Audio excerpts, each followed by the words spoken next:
All right, everybody, welcome back to another episode of Outspoken Comedy. It's so great to have you guys here. We apologize for the lack of, proper lighting. I apologize for the lack of theme music, which we had, which was so fantastic last week. But about 10 minutes ago, the power went out. So we are in the middle of a blackout. At least I'm pretty sure of that. I don't have time to call and make sure my bill's paid, but I'm pretty sure it's a blackout. I'm seeing all the rest of my neighbors doing the same thing, scratching their heads. Did we pay the bill, or is this happening to everyone? That's my favorite part about blackouts, is when everybody comes out looking like, is it you guys? Because I thought I paid, but I'm not quite sure. So yes, we paid, and apparently the rest of Fresno is in the middle of a blackout as well. So for those of you guys watching from Fresno, thank you very much. We'll try to get through the show as quickly as possible. That way, your battery will be saved for important things, like masturbating to TikTok videos or whatever it is you would rather be doing right now. But it's great to have everybody out there. We got some great viewers. It's good to see you guys popping in from all over the place. I got YouTube viewers I can see here. I got some Facebook viewers. Good to see you guys in there. We are now on Twitch, no longer on Mixer. Much like Ninja and some of the other famous gamers, we are homeless right now. We had a great following on Mixer. Hopefully, those guys will find us on Twitch or Facebook or Twitter and YouTube, all these other channels that we're broadcasting on. A little annoyed that the Mixer thing went sideways, but it went to where it went, so here we are. Microsoft has decided that they wanted to get rid of Mixer. They're still holding on to Internet Explorer for dear life. They just called it Edge, but it's still the same damn thing. But yeah, Mixer, they'll get rid of that in a heartbeat. So whatever, you guys enjoy and have fun with it. But we're doing what we can. Again, still mostly under quarantine. Things are starting to get back to normal a little bit. That's nice. They opened up the gyms here in Fresno. That's fantastic, because the healthy people don't want to go to the gym. So there's plenty of machines, I can get in and get out without any problems whatsoever. You're supposed to wipe down the machines. You were always supposed to wipe down the machines, but apparently they're enforcing it now. So that's really nice to do. You go in the gym, you watch people in there. But this whole world is still so backwards, though. Like we're forcing everyone to wear masks. It's a requirement that you wear masks. So now, like, we put on masks, we all pile into the car, and we drive slowly in front of somebody's house, and nobody's like hitting the deck. Everybody's coming out to wave and say, hey, thanks for coming by. We appreciate that. This is great. You came to say happy birthday to me. You know, just a year ago, if a car drove slowly in front of my house and everybody was wearing masks, I'm hitting the deck, man. I'm not going out to say hi to anybody. That's ridiculous. But now everybody's like, oh, look, it's a parade, you moron. Yeah, and then we wonder why the death numbers are up. It's not totally about COVID, okay? It's not. I went to the bank. I went to go make a deposit at the bank. I walk in, the security guard goes, hey, put your mask on. Seriously, I've got to put a mask on to go into the bank now. This is ridiculous. And I'm curious as to why I've got to wear a mask at the bank. There's about 3 inches of bulletproof glass between me and the poor girl behind me who's also wearing a mask, but on the other side of the glass. So it's bulletproof, but it doesn't stop COVID. Okay, I just want to know what's happening with this whole thing here. But anyway, so put your masks on, walk into the bank. So I'm going to put on a ski mask and see what happens next week if they let me do that. I think it'll be a lot of fun. We can have a great time with this. I'm still in quarantine with a vegan. So those of you guys that are just a little upset that you guys can't go outside and do the things you want to do, yeah, try being stuck here and not be able to eat what you want to eat. Okay. On the plus side, my backyard, no more grass. So that's been really good. We've been able to plow through that and get that taken care of, but we're hoping for some rain now so that we can have dinner next week. But we'll see what happens. What other fun things have we been doing around here with these things? I don't know. I mean, it's just been it's a different thing. I mean, don't get me wrong. She's great. It's great to be with a vegan. I'm from Texas, though. I'm a meat and potatoes kind of guy. I love beef. I love hamburgers. And don't get me wrong. Meeting vegans was not a new thing to me when I came to California. We have vegans all over Texas. They're called cows, and we do some slightly different things with our vegans over there. Okay, we fatten them up and then we eat them. Okay, here in California, we send our vegans to yoga class and then we eat them, but that's different. I would schedule a shower in between those two. Let me think, what else has been going on with some crazy stuff out here? It's just the world is nuts right now. And then you start to realize, like, when you're stuck at home, like, the irony of certain things. Like, why did we like decorate our home the way we did? I didn't. We came in, we moved in, I left, and I think you do what you need to do. And I didn't realize what a bad idea it was until you're stuck at home the whole time. In the bathroom, for example, do I really need to watch a plant slowly die while I'm, doing my thing in the bathroom? I mean, is it really necessary that we have plants in the bathroom? Is that really a good idea? I'm not quite sure why that's happening the way that it has, but it is what it is, and it is where it is. So then we wonder why these things don't live the way they're supposed to.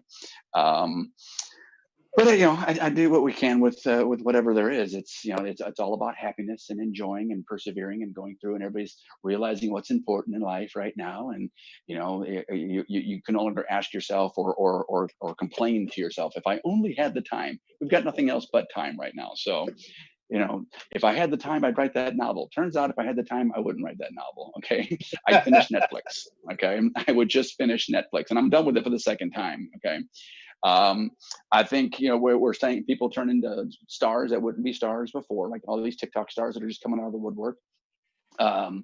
Joe Exotic, the Tiger King. My gosh, this guy's got his own little empire, still in jail. It's not getting anything done there, but he's still there. But that show would have been a flash in the pan on Netflix if we weren't quarantined and stuck here. So I'm starting to think Joe Exotic is the one that's responsible for that bat being eaten to begin with, but I could be wrong. It doesn't make any sense to me. Have you watched this show? It's like watching a train wreck in slow motion. Then it doesn't really crash at the end. It just kind of goes exactly where you thought it was going to go to begin with. And I started to watch it again a second time just to see if, maybe I picked up something that I missed the first time. I actually got a phone call from Netflix, and they said, "What are you doing? Why are you watching that again?" Really? So we'll do what we can with it and enjoy ourselves. But as I say, I'm seeing all across the country, certain states are lifting their quarantines, are letting people back out. So all my drinkers, you'll be able to get back into the bars and get blackout drunk again very, very soon. So just hang in there. Normalcy is coming. For all my pot smokers, well, not much is going to change for you guys. You're stuck at home smoking weed and playing video games anyway. So, this must be your mecca right now. Just like nobody's going outside. You're having a lot of fun. So personally, can't do the weed thing, too anticlimactic for me. I don't even drink anymore, but, at least when you drank, there was an end in sight. You know what I mean? There was a goal. You were going to pass out. You were going to throw up. You were going to hit a cop. Something was going to end your night. All right. But now, no. With weed, it just goes on and on and on. You smoke, and you get high, and you get the munchies, and then you eat, and then you smoke, and you get high, you get the munchies, and then you eat, and then you smoke, and you get high, and you get the munchies. And you eat, and you smoke, and you get high. What are we talking about again? And that too, the most annoying thing, is trying to talk to a pot smoker. It's just the conversation goes nowhere, man. Just like, yeah, man, what are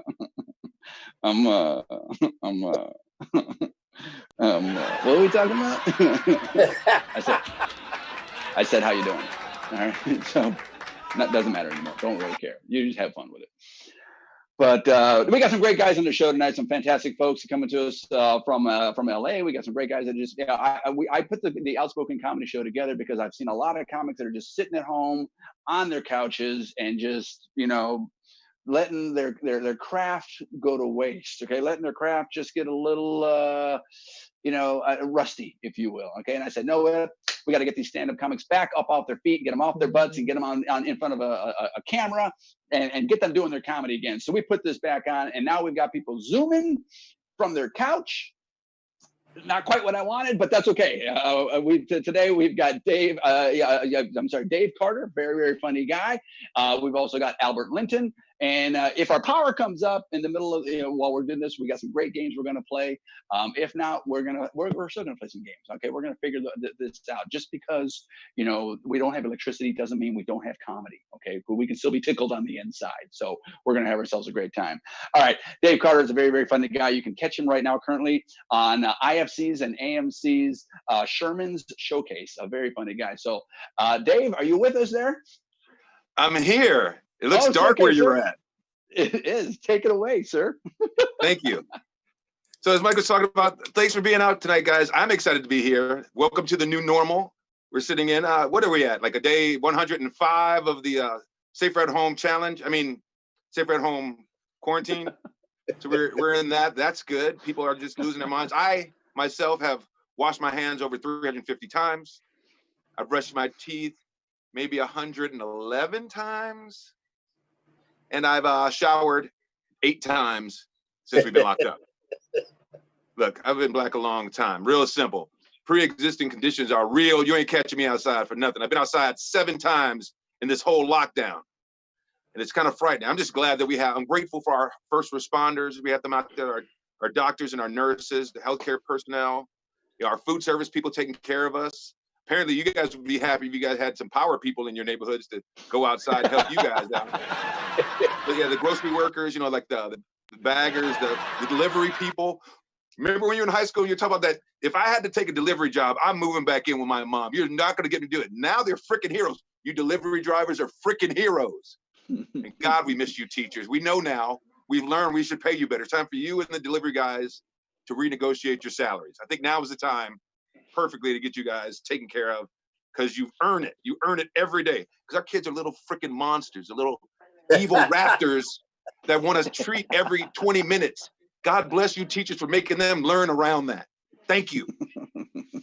It's very frightening because we have to learning at home. Like we just hit summer, thank goodness. So like trying to teach this bitch. I mean, never call a small child a bitch, but this motherfucker though, she had the nerve to question. Like I was helping her with her homework, her first grade homework, and I'm saying, well, Coco, you need to make it square. And she looked at me up and down. She's like, how do you know? Like, first off, I can read, and it says on the paper, cut into squares. That's how I know. But every turn, it's how do you know? What do you know? She has to write little sentences. She makes the joke. I'm like, that's a great joke, Coco. Why don't you put that into your story? She goes, no, too many words. Like that could be efficient if you were a comic. But right now, you're just trying to make your teacher laugh because she's stuck at home. Again, you teachers, we miss you. We love you. Come back. I feel like they ran off like they just took off. Like, nope, we're not teaching these dumbass children anymore. No, please just come back. Summer school? Anybody? We'll double your pay. I don't know. But it's like weird out there in the world. We have healthcare workers doing their job, delivery people doing their job. Who said that lawn care professionals were essential workers in this situation? Because I see these guys out cutting lawns and mowing and trimming trees all around my neighborhood. It's amazing. They didn't stop one beat for this whole pandemic. They're impressive. I saw animals outside, like looking from the window. They're just scurrying around and just stopping and relaxing in the middle of the road before they open certain cities back up. Like you saw the pictures, right? Like a coyote wandering around, scampering around, then he just stops and looks at the mountains, just chills out. Like, look at that view. That's just a beautiful view. I've never seen an animal just take in the view for what it was. It was amazing to see that. In my house, like there are like animals running around that would never hang out. Now there's a squirrel that sits in my lawn chair, squirrel in my lawn chair. Like they think that they won or something. They're like, yeah, we beat the humans. Yeah, we got this. Not knowing that object permanence, they just can't see us through the glass. We can take the humans that are left. I'm like, we're just inside the window, dumbass. Of the 6 times I've been outside, maybe 7, I think, I took out the garbage because my wife is very white. And she says, why don't you do something around the house? I'm like, you're not killing me today, woman. You're not killing me today by having me go outside. I've been black my whole life. You ain't gonna kill me with this pre-existing condition, but I took out the garbage because I'm a man. And when I got to the garbage can, there was a raccoon just sitting on the roof of the shed by the garbage. Now, I am not afraid of raccoons or any animal smaller than me, but I was a little nervous because, he hadn't seen people in a while. I thought he might attack, but he didn't. I put the garbage in and I was cool with that. And I backed out slowly. And as I backed out and started to walk away, the raccoon turned and started to walk away. So we both started walking away together, looking at each other. And I leaned back in, and the raccoon, it was a raccoon. It wasn't a squirrel. He leaned back in and looked at me. And as we looked at each other, I went like, see you later. And the raccoon went, see you later with his little gross raccoon hands. It was gross. They think they got one up on us. They're not going to do it. Not today. Some cities are opening back up, though. That's great. I know that so we're in phase 1 down in LA. Wisconsin's opened up. Texas is open. Florida is open. I don't think we're ready as people. Shit, I haven't worn pants in over 100 days. I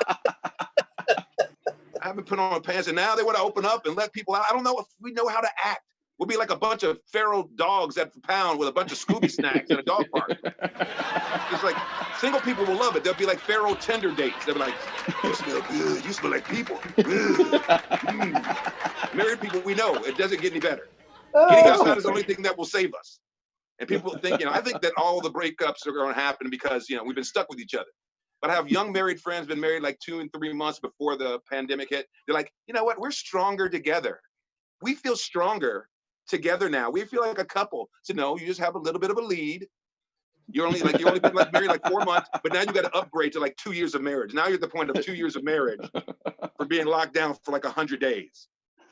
And now you get to fight like married people do. We've learned to fight more efficiently. My wife and I are closer together. We learn to fight like adults now versus having feelings hurt. Now it's like, I fucking hate you. I fucking hate you. Now let's go beat up on this kid.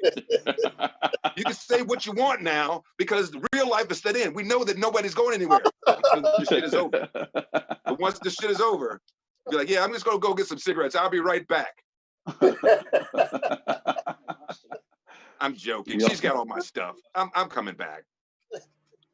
Yeah, I don't know. Protests were happening. A lot of stuff's going on. I know there's a lot of nervous white people out there in the world. I feel bad for you guys. I like the change is happening, but some people are having a hard time with the fact of telling their kids about racism. Nickelodeon did a thing recently. They had 8 minutes and 46 seconds of silence with breathing on the network, and parents were getting afraid of their kids learning about racism. I think every child should learn about racism in their lives. And a good way to do it is a little movie I saw from Pixar called Zootopia. Now in Zootopia, there's a small town bunny named Judy Hopps. And all she wants to do is go to the big city to be a cop in the big mecca where all the prey and predators live together as one. And they said, you can't do that, little bunny. You're too cute. And she goes, I'm sorry, you can't call me cute, but other bunnies can call me cute. You fat cheetah. And the fat cheetah had to catch itself like, oh my God, I'm part of the problem. But she made it. She became a cop. She went out in the world and she solved crimes with a little sly fox. So everything is possible. If you want to talk to your children about racism, use Zootopia. If they watch it. Because it's kind of long for small children. But overall, great story. In closing, I will say this to you guys. It's going to be all right. If we keep working together, we got a shot. But all you Karens, Beckys, Stacy's, Stephanie's, it's time to get new names. Because no one's going to want to name their kids that after this. Start thinking of names that you like for yourselves. I'm Dave Carter. I appreciate the time. I appreciate you. Dave. Thank you so much. Yeah. Yes, excellent job, Dave Carter. Fantastic. Thank you, sir. Great to have you, Dave. My the power outage continues, so all my battery backups and everything are all dying now. So now I've got to go to my phone. Hopefully, the only reliable battery that I've got right now. You better have all your apps off. Man.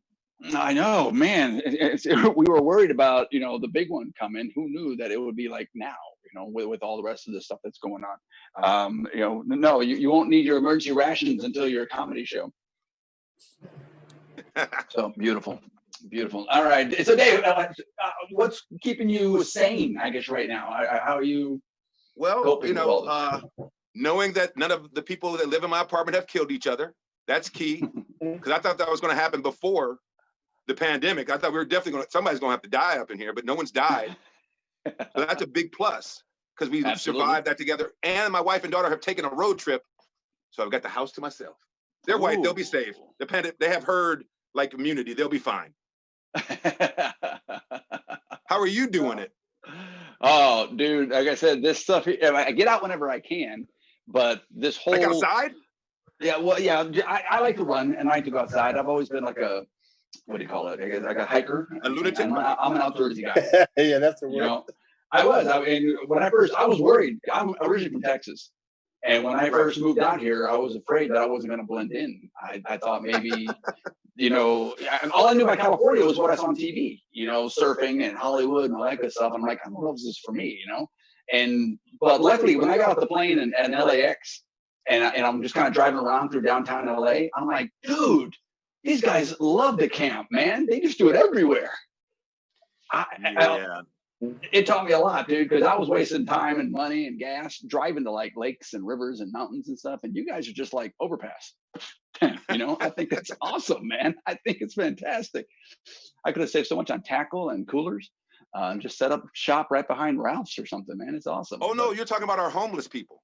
Oh, is that what those are? I thought they were camping. It's very similar.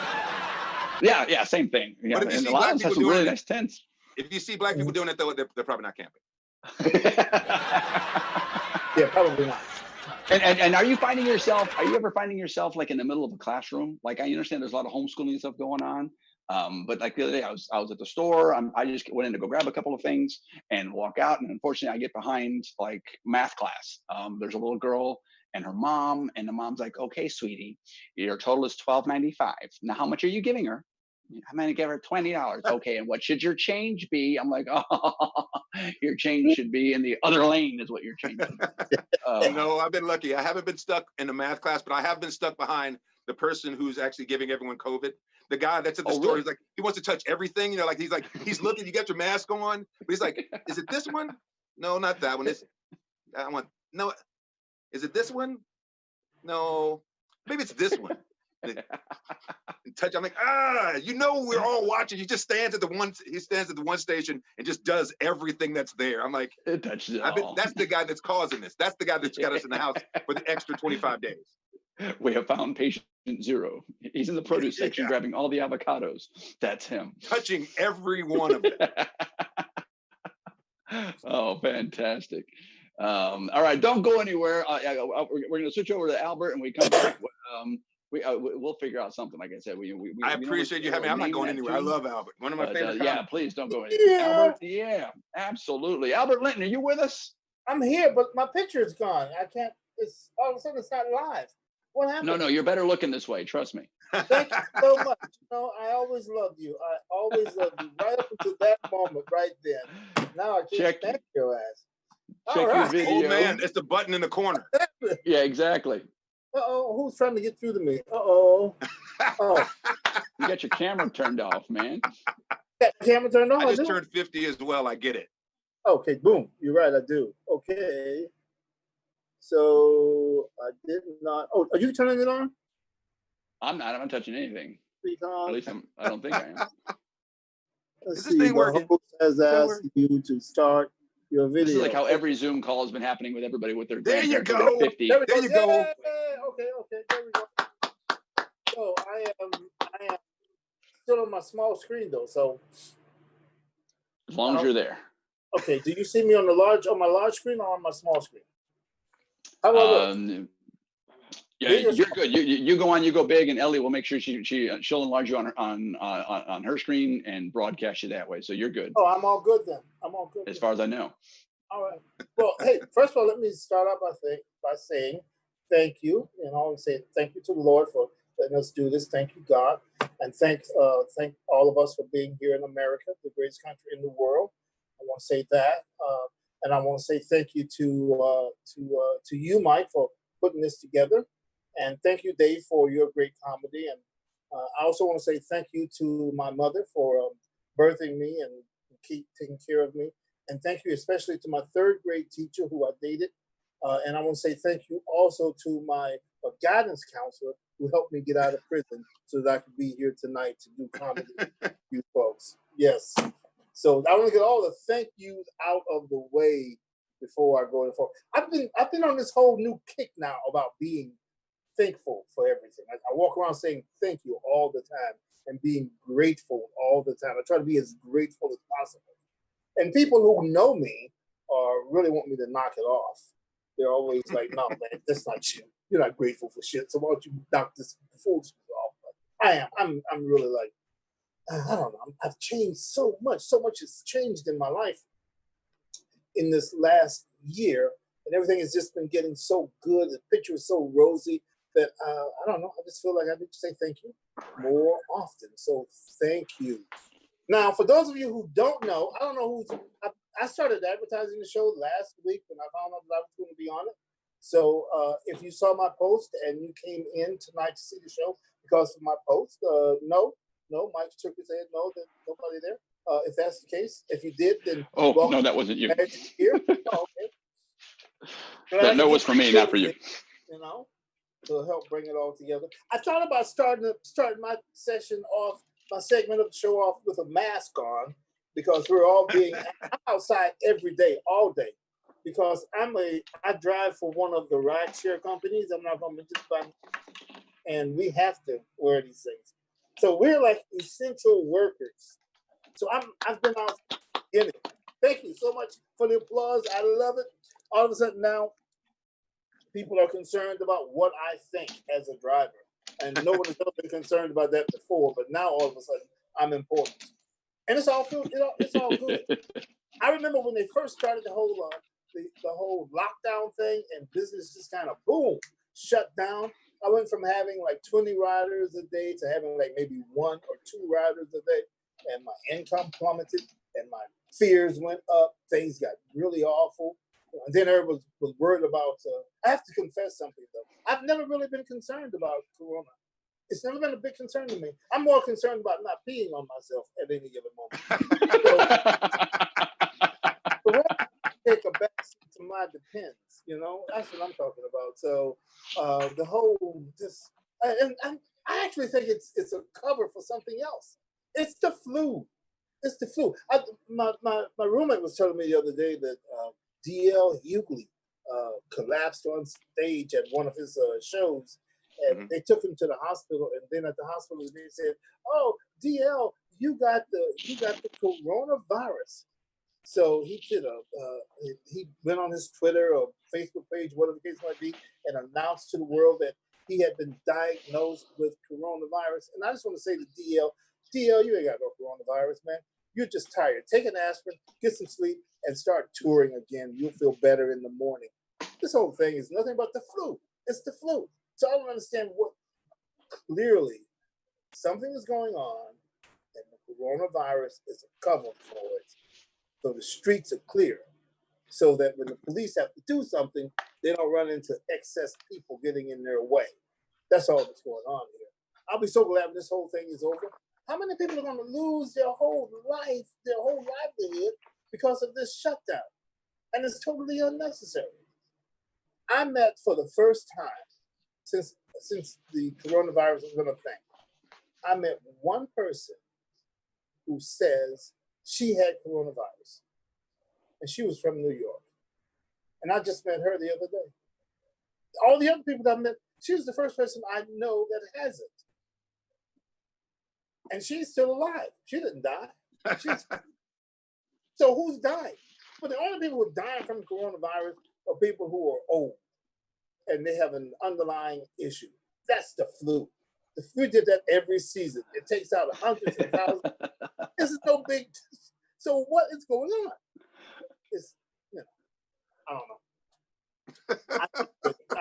I think that when it's all said and done, we're going to look back at they were lying to us. They lied to us. They had us thinking that we had some special virus. It started out in China. Somebody ate a bat that they shouldn't have eaten, and that bat had the coronavirus, and then boom, the whole world had coronavirus as a result of a bowl of bat soup. Well,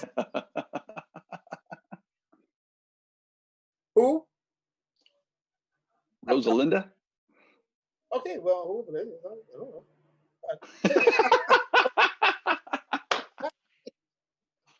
Okay, who was that? I see you're very close with your friends, Albert. I can see you're very close with your fans. Yes, I am. I'm looking at Okay. I think you know her better as Sexy Chica 49 on Instagram. That's probably what that is. It's Sexy Chica 49 on Instagram. Oh, okay. Yeah, well, hi, Sexy Chica 49. I love you. That's the other thing. I used the word.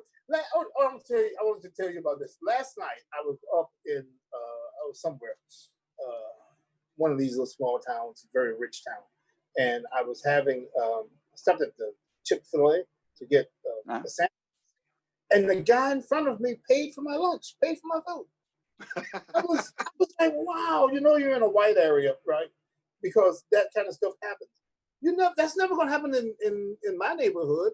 I'm never going to be at the McDonald's and the brother in front of me is going to pay it forward. Hey, I'm going to pay for that guy's lunch behind me. That ain't going to happen. So anyway, since when the guy told me that the guy in front of me had paid for my dinner, I said, well, fine, then I'll pay for the dinner for the guy behind me, right? It's only fair. And he was really, the guy at the store was really impressed. So I tipped him $5, and that really made his day. So I left there feeling like, I was having a pretty good day. That was just a great moment in my life. Not funny, but a great moment in my life. That's the kind of stuff that I'm doing now. This is a totally different. I'm a totally different person than I was like before a year ago. I'm in a totally different place. Stuff like that happens to me all the time. So it's like really good. I can't do half of my old stuff because it no longer fits who I am. Because I used to talk about my ex-wives all the time. I used to I had 20 minutes on each wife because I've had a few marriages. I've actually had 4. I was thinking about having 5, but then I changed and I'm like, no, I don't want to do that again. If I get married again, it's going to be forever. But then on top of that, I'm pretty old, so if I get married again, I'll probably die in that marriage. So because those days are just, they just keep walking up and talking to me. So I'm like, okay, well, I don't know. I've just changed. Things are just totally. I have a totally different outlook on life anymore. So I can't say anymore. When I used to say that, well, talking about my ex-wives, I can't talk about it anymore. I can't do that. I can't talk about going to the doctor because I still have to do that all the time. I'm constantly in front of doctors, and I prefer female doctors over male doctors. I really do because you have to get that butt examination, and if it's a female doctor, it's an actual examination. They're trying to check to see if there's something wrong with you. But if it's a male doctor, they're just trying to dominate you. That's pretty much the whole thing. They're just turning you into their bitch. That's pretty much it, right? They don't care if you got a swollen pancreas, whatever the case might be. They're looking for a story that they can tell their friends at the country club. I had my whole hand on his butt. That's pretty much what they're looking for. I was say swollen pancreas. How far are they going, dude? That's wow. Too far. They're going too far. You've got swollen tonsils. Yes, thank you.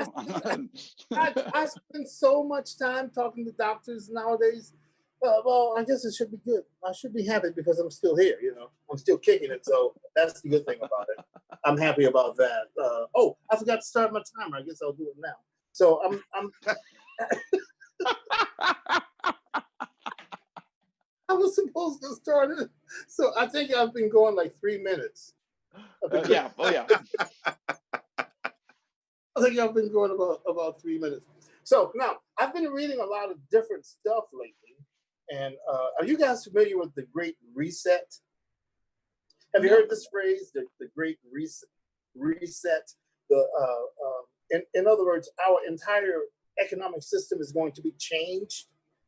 And it's going to be reset. We're going to go back instead of right now. We have our currency is based on good faith and credit of the United States government. Right. But it's supposed to be reset. It's going to be based on gold. So back to gold. Gold, you'll have money. Again. But if you don't have gold, you don't have any money. I don't have any gold. I looked at the price of gold. I'm like, I can't afford that. I'm going to be up Shit's Creek. I'm saying, I'm not so sure I like this whole reset idea. Keep my full faith and credit money. Because I have $1, I can go out to the store and spend it, and no one is wondering, well, is this backed by gold or is it backed by silver? I don't know. It's backed by the military of the United States. That's what it's backed by. They're going to come in and kick your ass. That's pretty much the way it works. And gold is heavy too. That's gonna make my wallet heavier too. Yeah, I mean, what do you do? What do you do if you want to go grocery shopping? You carry a bag of gold with you. That's the great thing about money. It's light. It's convenient. You just fold it up, put it in your pocket. You hardly know it's there. And when you want it, you just pull it out, you slip off a few bills. Boom. It's more convenient. So why are we going back to gold? I'm getting a leprechaun. That's what I'm going to do. Oh, yeah. Oh, when you said that leprechaun, it reminded me of, I actually sat in a rainbow one time. You what? I've sat in a rainbow. No one believes this, but my wife. Acid trip? No. Marijuana? No, neither one. But we were sitting in a parking lot, and this was in El Paso of all places, which is where I met you, right, in El Paso. Coyote trip, then, yeah. And yes. we were sitting in the parking lot. It finished raining, and the rainbow came out, and it touched down on that particular point on Earth where we were, my wife and I, and boom, Wow. it just sit right there. So I think I'm one of the few people that can ever say that I actually experienced a rainbow. And then shortly after that, we got a divorce. So yeah, absolutely, Albert. What did the rainbow taste like, Albert? Tell us more. No one. A foot picture? A foot picture? No, I've seen Albert's feet before. Absolutely not. No. Okay. What kind of friends you bringing to this party, Albert? That will bring Twitch to an end. Someone wants to see a picture of my foot?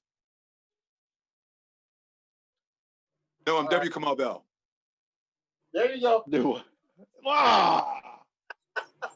Hey, I aim to please.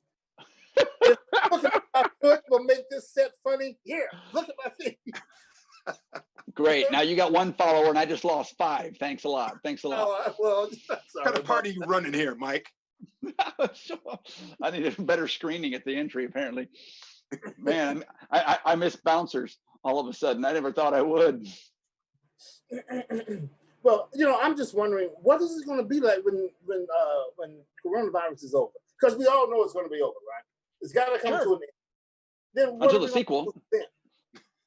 How are we going to? What comedy going to be like that?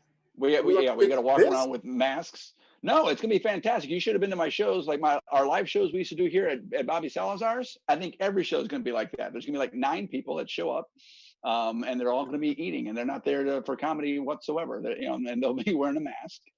I think everyone's gonna come out. Everyone's gonna want to be out. They're gonna be too close, and there's gonna be a lot of fights, but it's gonna be hilarious. Absolutely. Well, I'm glad the fights will be funny. They're dying to get out. Shows at Bobby Salazar's, the ones that I've done for you there. They always had pretty good crowds, but it always reminds me of the days when I was first getting started in comedy. Sure.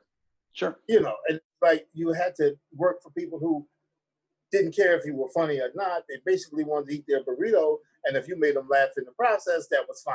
But they were not. They didn't care about you. It was like we used to call them hell. If they choked, then if the customers choked, then you were doing good. See that was always my goal, is to make them choke on their chips. Choke on one of your jokes. You're a funny comedian. That's the way that works. So, but I'm just wondering, when this is all over, are we going to go back to comedy clubs? Are they going to let us do that? Because that's a really good question. Because I don't know. I used to go up to microphones and be worried about the guy who was in front of me. And just normal hygiene issues. Now, does he have corona, or does he have something worse? I don't know. No, we may be sitting right here in the middle of what the future of comedy looks like. They're all going to look like Al Jazeera videos, where we're standing in front of. Yeah. Well, I like this. It's gonna be nuts. I like this because I don't have to do anything. I just sit here in front of this little camera here, and I come up. You don't even have to put on pants, and I'm done. Yeah. You don't have to put on pants. You don't even have to look at the camera, because you can do a show like this the whole time. It's great. It's going to be great when you learn how to use your phone. Well, Dave already admitted that he doesn't have on pants, so that's the good thing about it. Yeah, I've been out every day during this virus. I've really? Never seen it. And it was like driving around town, driving around LA. It's like driving around spreading the virus around LA. Good job. Scary. It was scary. Yeah, wherever I go, I just like throw it out the window at people. Here, have some Corona. Yeah. As much as I go out to the airport is completely empty. It's actually pretty frightening. Yeah. to try.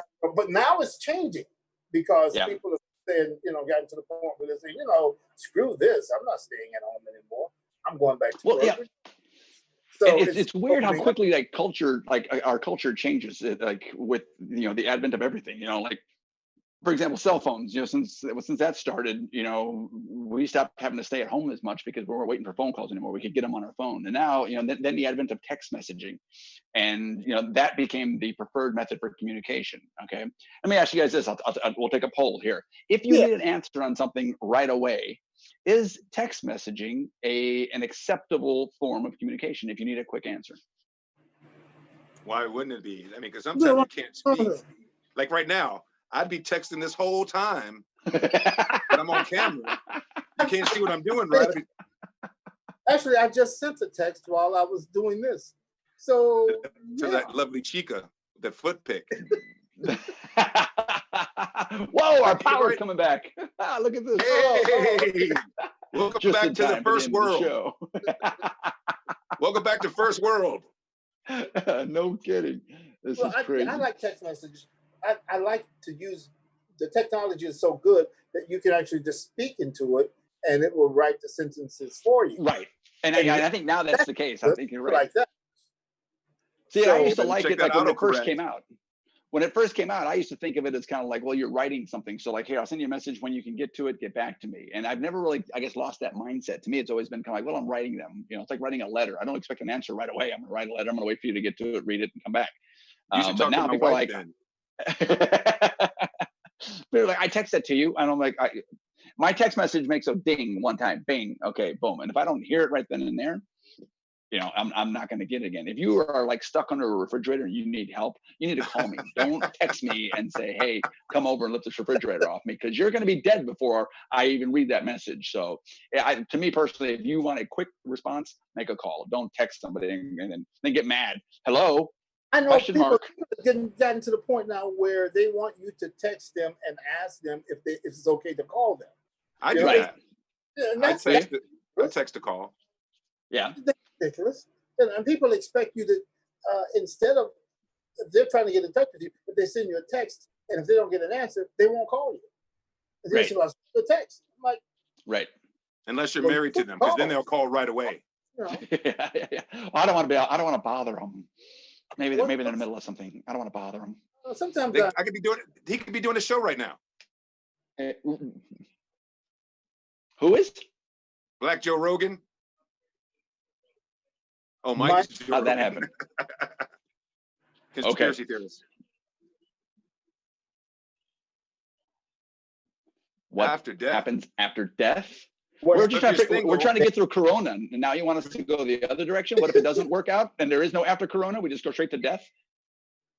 I think it's if you're single, you get to do it again. You get to recycle. If you're married, you get to choose to stay there for the rest of time, just in nothingness.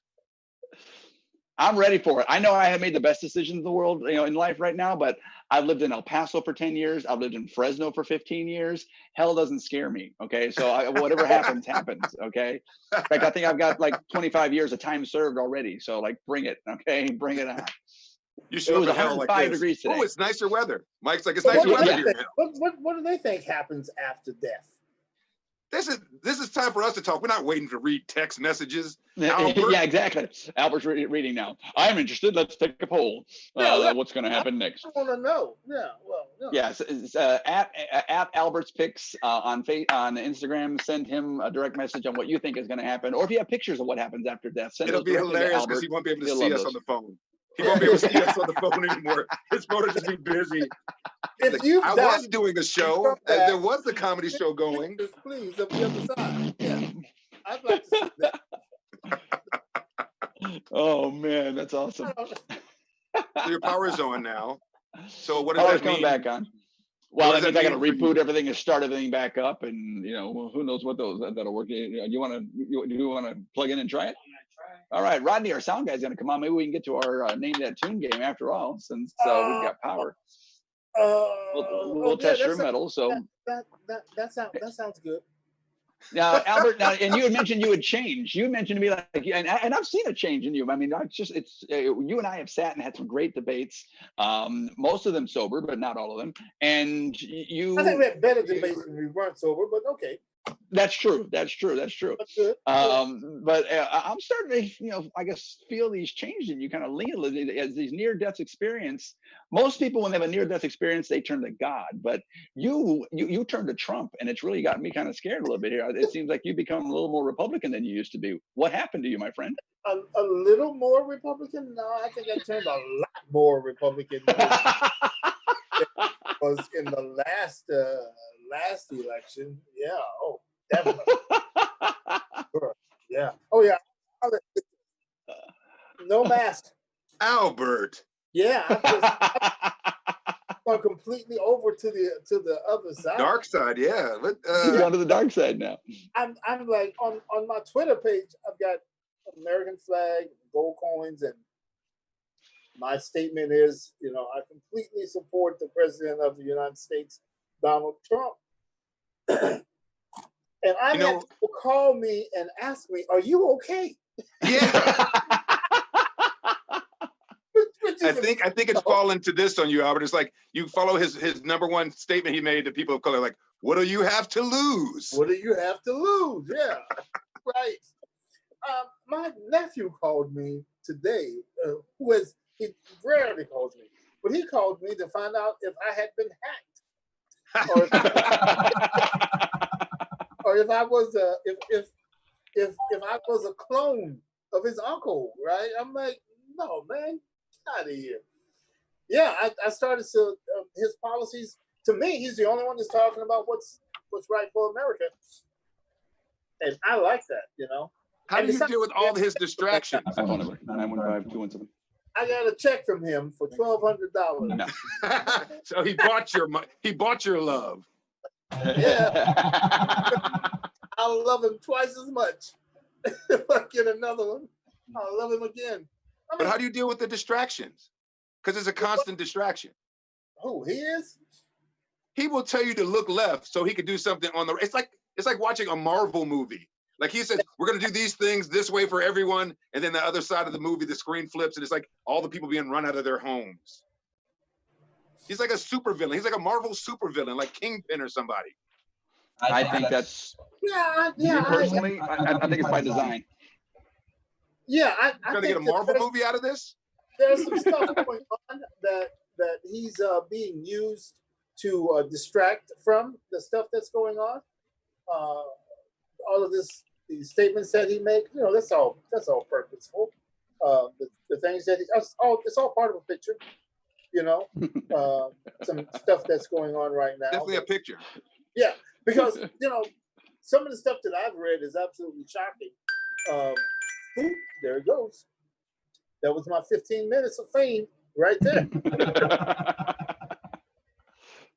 So, but from the stuff that I've been reading here lately, this Nasara Jasara thing is supposed to be kicking in. And they're trying to keep that hush-hush until it kicks in. And once it kicks in, then a lot of things that are unclear now will become clear. And I think part of what he's doing is just simply keeping people entertained and distracted until it happens. So you're cool with the lies? Yeah. Because how do you deal with anyone who lies to you at every turn? I think they all do. I haven't seen a president yet or a politician yet who didn't lie every time he opened his mouth, his or her mouth. They all do. It's how they play the game. They say what they need to say, and it's always a lie. And that's just where it goes. That's politics. Has it been different? I mean, Obama was a liar. Oh, that's right. Right? Wow. I know. I'm like, I feel like I'm. Albert, I think you lost 6-49. Albert, you've become a pod person. Oh, okay. I'm kind of scared now. So you think maybe I've been cloned? maybe Invasion of the Body Snatchers. That's what my nephew was saying.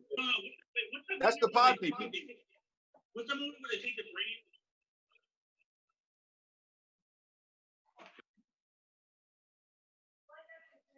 Us?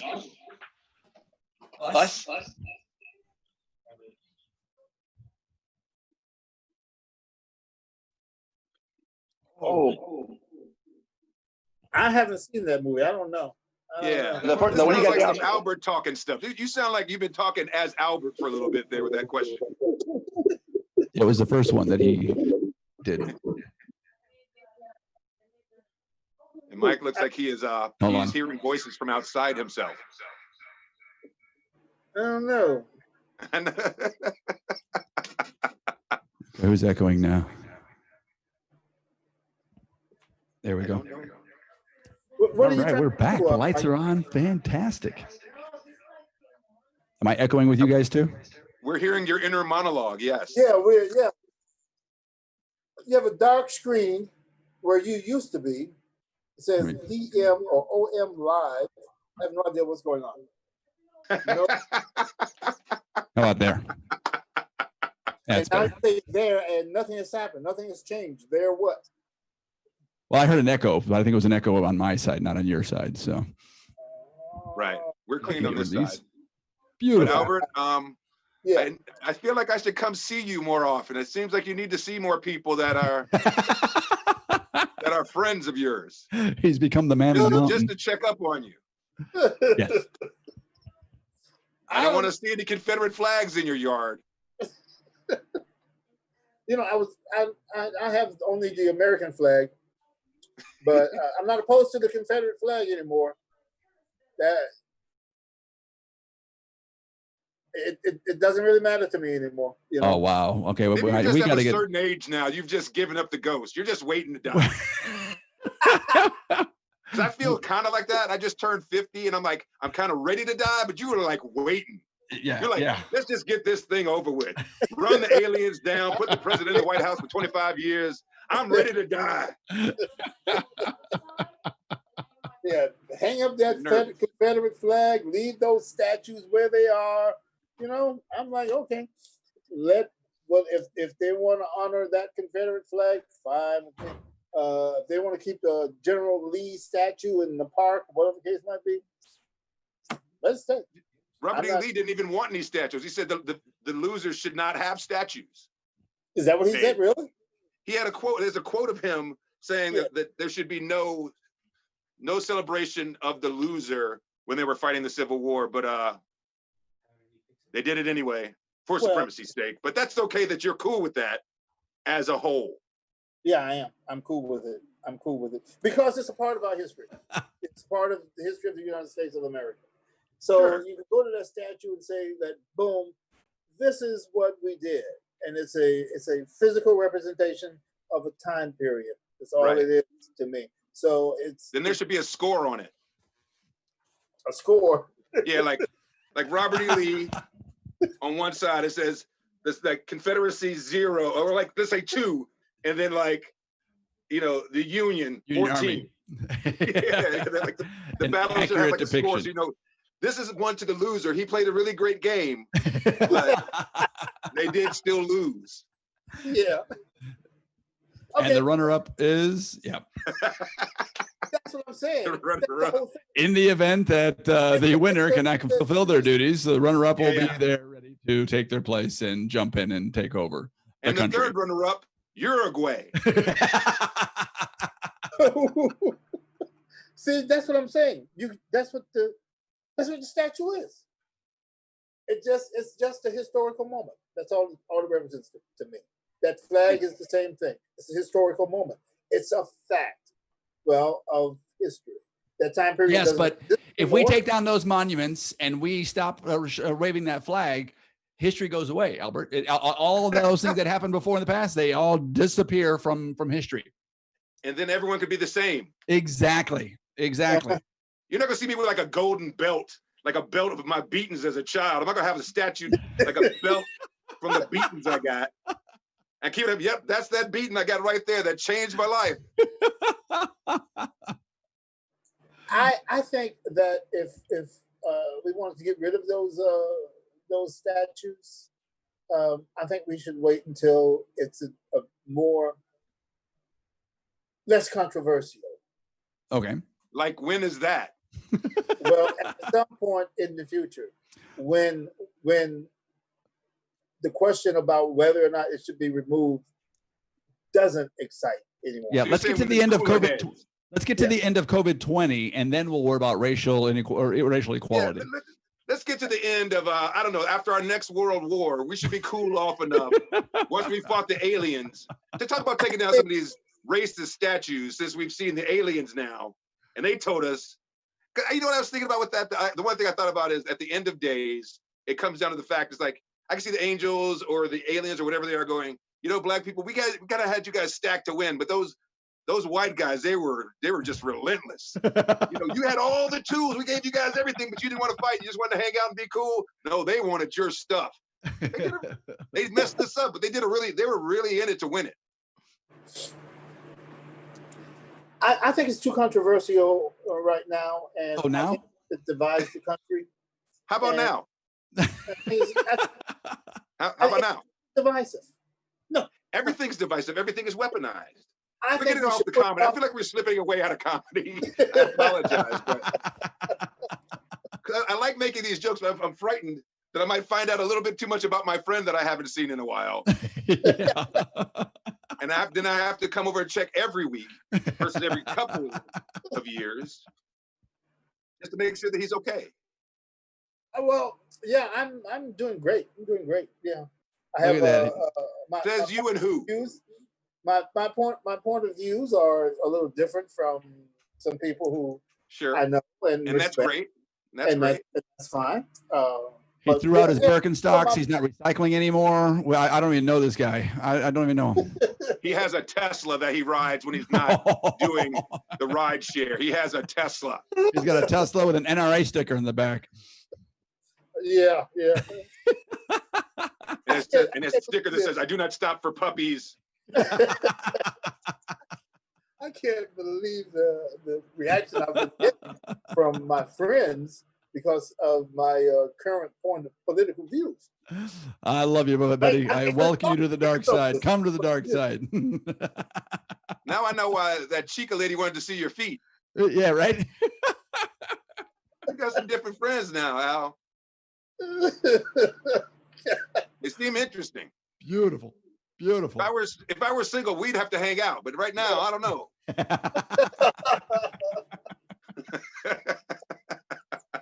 Yeah, I just think it's more natural for me to be Republican than Democrat, actually. I guess as black people started, I guess at this phase of your life, you know, at one point in time, black people were Republicans, and now you're reverting back to that maybe with the age of confusion.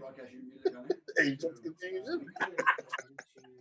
Yeah, I think there's more of a natural fit with the Republican Party and African Americans than we actually give ourselves credit for.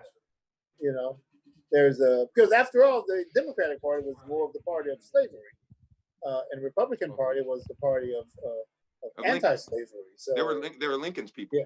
Yeah, exactly. So there's an older relationship between African Americans and Republicans than there is between African Americans and Democrats, which you know. So I think it's older. I don't know if they're of the same age, but it definitely is an older relationship for sure. Older relationship, right? But I'm sure Albert does. Yeah. Oh, once I was in Midland, Texas. Yeah. Enough said. You don't need to say any more than that. Enough said. No, I don't get to go that far. I usually work out of Hollywood and go where I need to go, but I don't get to go on the road very much. With television stuff, I don't get out as much as I should. I don't go on the road at all anymore, but I used to. I used to be on the road. When I first started doing comedy, I was a road comic. I'd be out Midwest, Northwest, Southwest, Southeast. West. Yeah. Albert, there's a difference between being on the road doing comedy and being thrown out of the house and being forced to do comedy. Yeah, right. Yeah. But I used to be on the road all the time. But man, that's a hard life. Oh yeah. It'll change your opinions about life. Yeah. Yeah. Change your opinion about comedy, you know. It's like, is this really what I want to do? Yeah, you really have to make that decision. You really start asking yourself, why am I doing this? Why am I here? I used to work in Oklahoma City a lot. You're a big draw in Oklahoma City? Before the Murray building. Oh, wow. So it was like. You brought the house down then. Shut up. I was actually there 2 weeks before that event took place. And that's the thing about, I guess, being a road comic. Is that you or is that me? It's like just when you're about to like, you're having this horrible show after horrible show after horrible show. You're like, this is it. I'm done tonight. I'm either going back home or I'm hanging myself in the shower. This is not going to work. And then you kill. And that's the night that it just brings it all right back. You know, like 5 bad shows. And you have one where you got 120 people that are your best friend and they're all laughing. And you're like, this is awesome. I'm the funniest man on the planet. In 2 weeks, I'm going to have my own show. This is going to be great.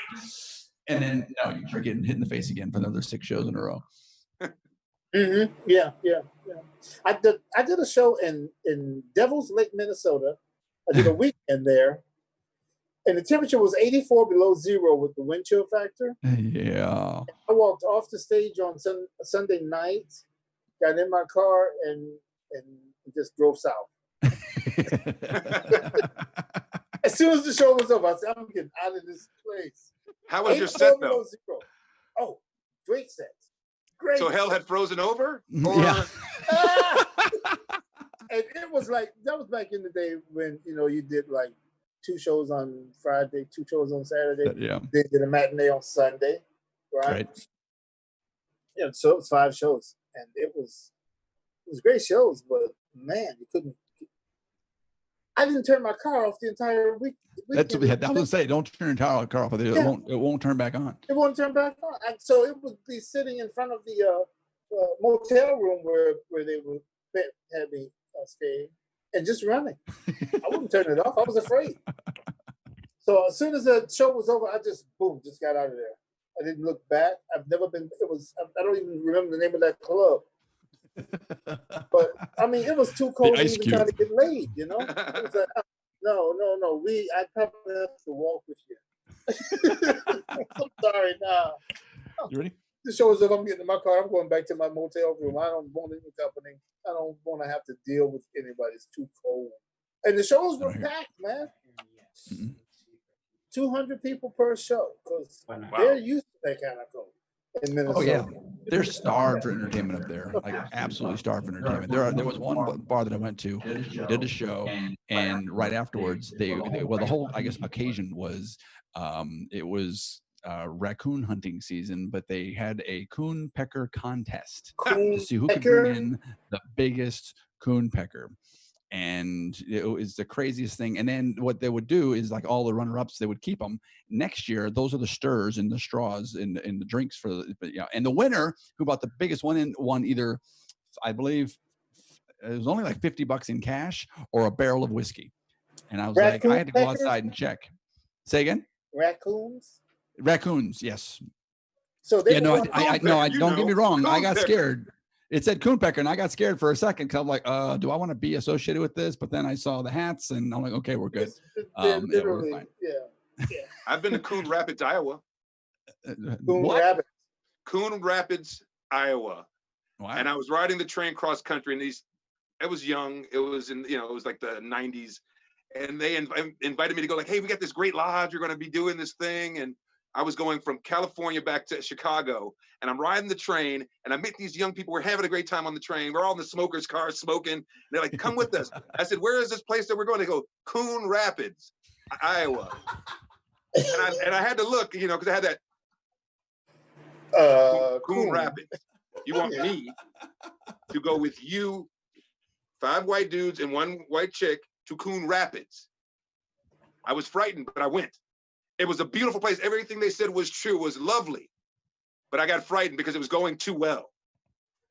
It was going so well. I'm like, I basically said the next morning, I'm like, you know what? I should leave.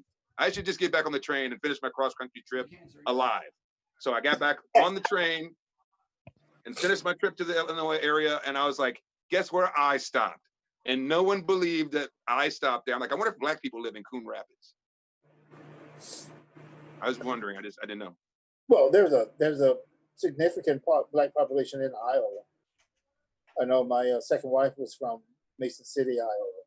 So we used to go back, and I went to school in Iowa State University. Okay. So yeah, I did extensive travel throughout Iowa. I did a ton of comedy all throughout. But I never went to Coon Rapids. I don't know if you should. I did go to Cedar Rapids. Cedar, which I won't go back to, but it's such a dull time. But I don't know. I must have done like maybe 25, 50 venues throughout Iowa. This guy Ken Moore used to book them, and they were good rooms. One-nighters. You'd be on the road like 3 weeks at a time. Doing one-nighters all around Iowa, then Nebraska, Illinois, all those little places. Dakota. Say what now? Yeah. You did shows in Iowa State? Yeah, that's my alma mater. Right. Yeah, Iowa State University. That's where I got my bachelor's. I have 2 bachelors from Iowa State University. What, did they go to Iowa State? I think they just got excited when you said it. Yeah, like I've been through there. I know where that's at. Iowa I know where that is. I've seen it. Seen it from the highway. They said what? Sweet. We'll take Thank it. you. Yeah. All right. We're gonna.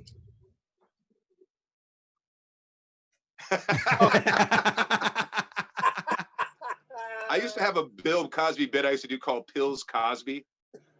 I would sit on stage and it would be like, why are you doing this to me? I gave you picture pages, told you to pull your pants up, helped you learn to read. Now you're trying to F me in the A. And I go off and I start taking the pills. I'm like, these pills do absolutely nothing. This one is just for relaxing my mind. I just take it, nothing happened. Just relax my mind. It's just not hey, just like start freaking out and stuff. I basically roofie myself till I'm ass up on the ground. You look like Cosby. There's nothing that the pill could do that will stop any problems. It's just for the headaches. It just works for the headaches. Nothing is.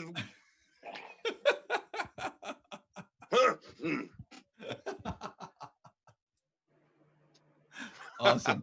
Fantastic. So yeah, that's ridiculous. I wish I could still do that set. I wish I still had that set running around, but some things just, you kind of age out of them. Yeah, I know.